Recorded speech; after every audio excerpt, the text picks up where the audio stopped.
I'd like to take us to an incident that has been narrated in Matthew chapter 2. And as you look at this narrative in Matthew chapter 2, as you listen in a few moments to the story that I'm going to tell you, you might begin to wonder why this story now, because this is a Christmas story. I agree this story is associated with the Christmas season, but there is a deep truth that I want to leave with you, and this deep truth is applicable to all seasons of our life. The story is about the wise men who come looking for the Messiah, looking for the baby king, because they followed his star. And so if there was a king who was to be born, it naturally followed, the logical conclusion was that the king would be, or the baby king would be born in a palace. So they came to Herod's palace and they inquired, but Herod's officials seemed to be clueless about what was going on.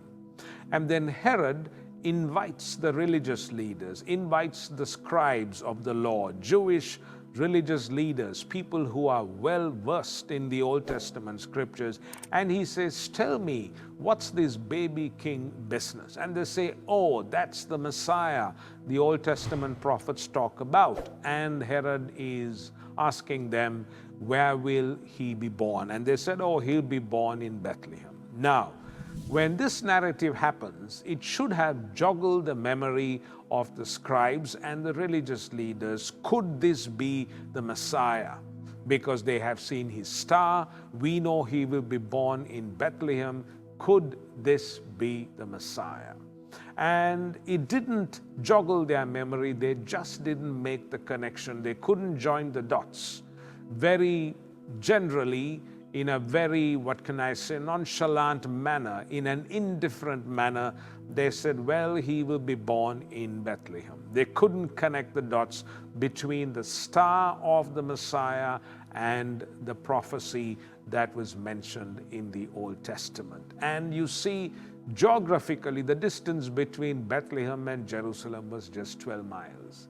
And so all it would have taken for these scribes and religious leaders would be to go to Bethlehem and see for themselves, this is the Messiah that the Old Testament prophets talked about, and how God reminded his people of the coming Messiah.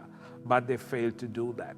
And so today, our reflection, our message is on the fact that even when it comes to our lives, sometimes we operate on the knowledge that we have of God.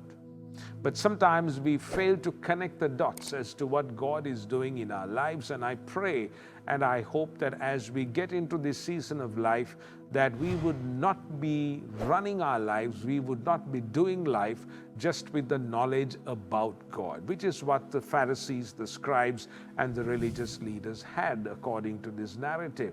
But that we would move into that understanding of knowing God personally and responding to the knowledge of God that we have, and coming to that saving personal relationship we need to have with the Lord Jesus Christ.